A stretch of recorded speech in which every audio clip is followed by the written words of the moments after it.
පින්වතුනි, අද දවසේ ධම්මපද ගාථාව යෝචවන්ත කසාවස්ස සීලේසු සුසමාහිතෝ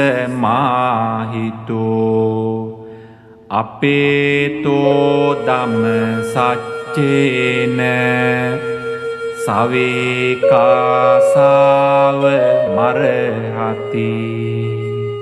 යමෙක් කෙලස් කාට රහිතව සීලේ පිහිටා ඉදුරන් දමනයෙන් හා සත්‍ය වචනයෙන් යුක්ත වේද ඔහු ඒකාන්තයෙන්ම සිවුරට සුදුසු වේ. සියලු දෙනාටම තෙරුවන් සරණයි.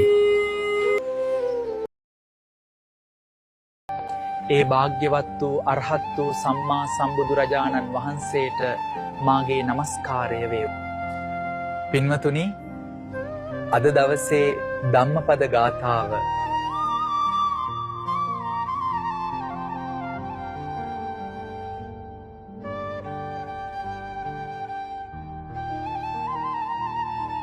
සියලු දෙනාටම තෙරුවන් සරණයි.